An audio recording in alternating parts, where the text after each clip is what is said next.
This is the 2019 Chevrolet Silverado Crew Cab 4-wheel drive High Country model.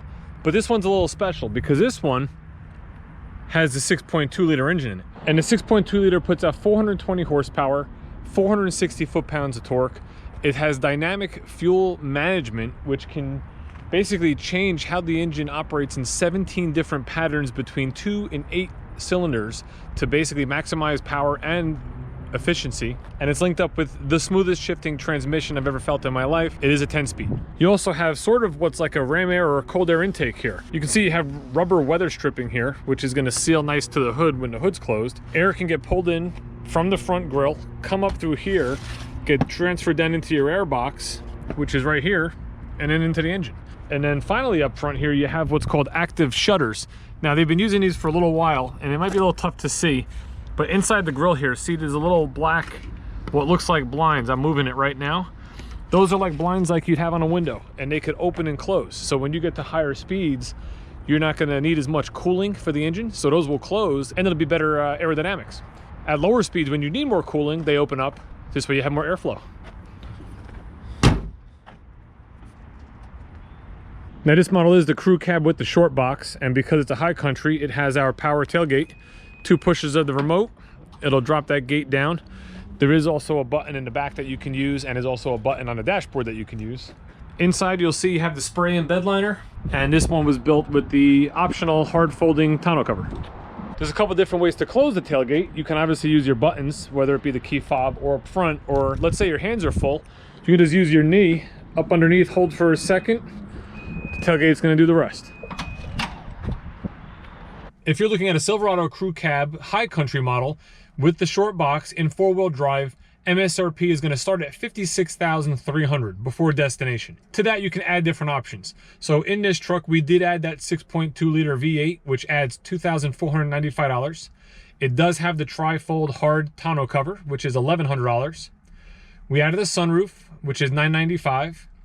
We also added what's called Safety Package 2. It's $745, and it adds more safety features. So you get forward collision alert, you get lane keep assist with lane departure warning. That's where it'll actually nudge your steering wheel to put you back in your lane if you drift out of the lines. It has low speed forward automatic braking, and that's for both pedestrians and vehicles. It has IntelliBeam, which is automatic high beams, a follow distance indicator, which is on your driver information center in this truck. And it also has a safety alert seat. Now the safety alert seat is great. It basically has vibration in it left and right. It works in conjunction with lane departure warning, forward collision alert, rear park sensors, where it can vibrate your seat to let you know left or right and where the threat or whatever is coming from. One of the things this truck does not have is the tech package. And the tech package adds the head-up display system, which in this truck is phenomenal. And it also gives you surround vision, which is the forward-facing camera, the rear-facing camera, and that bird's eye view where it stitches the image together to give you like an overhead view of the vehicle. So with the way this vehicle is equipped, before any kind of dealer discounts or incentives that you may qualify for, and after adding the destination fee of $1,495, total MSRP on this vehicle is $63,130. You have a nice push start button, which is new for Silverado down at the bottom. As long as your foot's on the brake, you press that button. If the key's in the vehicle, you can start it. I'm gonna grab my cell phone out of my pocket because this does have wireless charging. So by laying my phone down there, it'll wirelessly charge. And the way to know it's charging, one, if the phone doesn't turn on like it should in a couple seconds, there it is. It also gives you a little, what looks like a green lightning bolt on your phone symbol here to let you know it's charging as well. We're gonna take this out for a ride, and we're gonna feel out this 6.2 liter and this 10-speed automatic transmission. Now, I just drove this truck the other day. I had a customer picking up a Corvette, and they were dropping off a Maserati to the Maserati store, which is only maybe like 3 miles up the road. So I just jumped in this and drove this to pick them up. I noticed that it's super smooth transmission. The shifts you barely feel.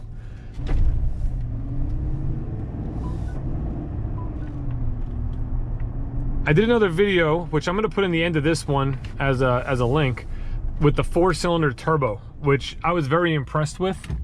And one thing I did comment in that video is that the engine is a little noisy. You do hear it when you're accelerating and all. This is quiet, very quiet.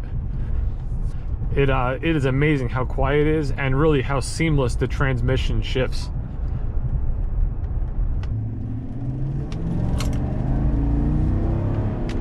It's amazing. It just launches. Speed limit here is about 25, so we're gonna keep it down a little bit lower. I'm gonna hop on the highway. This way we can kind of feel it out. Hopefully the traffic's not too bad. It's about 5:30, so we're gonna be in Jersey rush hour. I always say in all my videos, I'm a tall guy. There is no shortage of space in this vehicle. You know, this seat can pretty much be all the way back, and I can hop in the back seat and still fit perfectly. It's an amazing amount of leg room.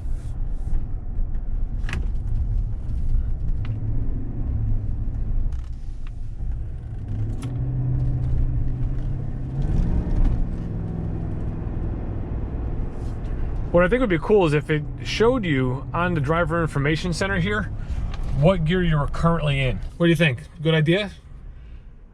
Something that shows you what gear you're in at 10 speeds constantly. As we go through this, right now we just went into auto stop. Auto stop will turn the engine off when you're at red lights or you're stopped in traffic. There is a button here to turn it off. It will default the on position every time you get in the truck. So if you want it off every time, you got to turn it off every time. A whole bunch of buttons on the bottom here. Kind of go through them. You have your lane departure warning, which is going to turn on or off with that button. You have your park assist, which you can turn on or off. Your auto stop, which we just talked about. The power tailgate in the back, you can open from here. Hazards, to turn off your stability control. To power your outlet. And this button's pretty cool. This is all 4 windows. With one button, you can drop all 4 windows at the same time. So if you wanted to cool it off immediately, you can just press that one button, it'll do it. Above that, you have your heated and ventilated seats for driver and passenger, climate control for driver, passenger, direction of where you want your air and all the fan speed. And above that, the radio. It's a pretty simple layout. I know a lot of manufacturers are going more towards bigger screens and things like that. To me, quite frankly, I think this is easier to use, to have hard controls for climate rather than have to go to different pages to get to climate controls and heated seats and things like that. I think it's a lot easier, but that's just my opinion.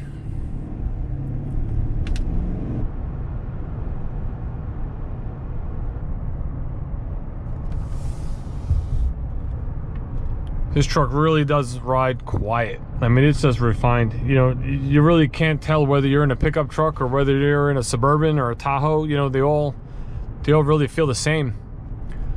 It's a pleasure to drive. Steering feels fantastic.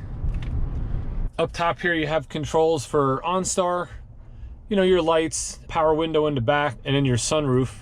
4-wheel drive controls, all your light controls, everything nicely located on the left-hand side of the steering column.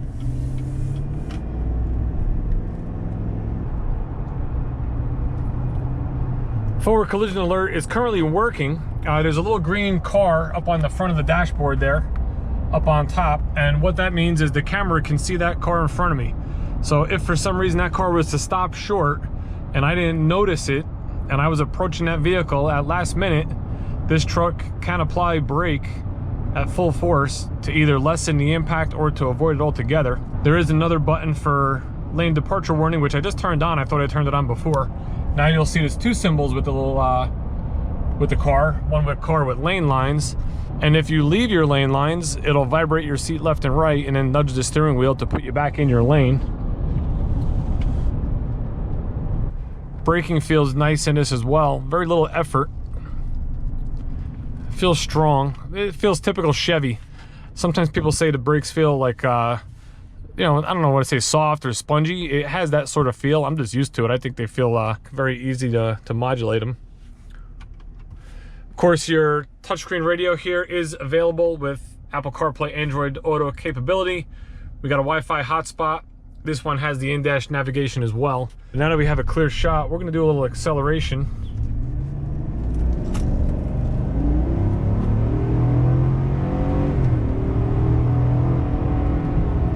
A little 0 to 60. Wasn't even all the way down. I've had it probably about a little better than 3/4 of the way down. What I want to see is a drag race between this and the 4-cylinder turbo. Really want to see how close those two would be going down a track. You know, obviously I don't have the ability to do that. If I did, I surely would. But I'm gonna have to search on YouTube, see if I can find somebody that was able to do that or is willing to do it. That would be something to see. Auto stop is on, and you know, it's seamless in this. It's very, very subtle. I like the idea that they have the off button. However, in this truck, I don't even think it's needed. If it was me personally owning this vehicle, I probably would never even turn it off. The truck's so quiet and it's pretty subtle when it restarts that with even just the radio on, it would probably drown out any noise and you really don't feel it. So I'm gonna go out there on the limb against pretty much what everybody else says, and I'm gonna say I don't mind the auto stop. I actually think it's a pretty cool feature. If it can save a little bit of fuel and save a little bit of pollutants in the air, why not, right? What are your thoughts? Do you like the auto stop? Do you hate the auto stop? Have you experienced the auto stop? That's the question. You know, do you have a car currently with it? And is this something that bothers you, or do you like it? Put that down in the comments below. I'm curious to see. Let's see if we can get a poll going of people who are for or against auto stop technology.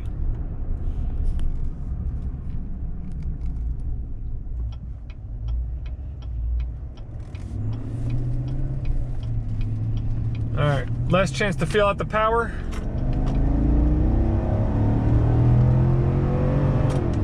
It's ridiculous.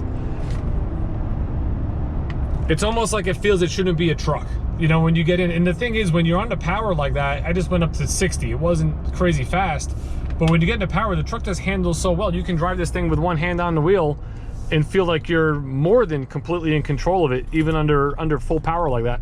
We're back at the dealership. I have to get back in here and see if anything's going on. It looks busy all of a sudden.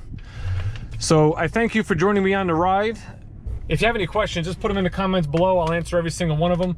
Let me know what you think about engine start stop and your experience if you currently have it. Subscribe to the channel, right, if you want to see more. And if you want to really see more and be notified anytime I upload a video, because I kind of upload sporadically at the moment, you can hit that little bell, which you already know about, to be notified when I post. Do all that sort of stuff. If you like this video, give me a thumbs up, and I will see you shortly.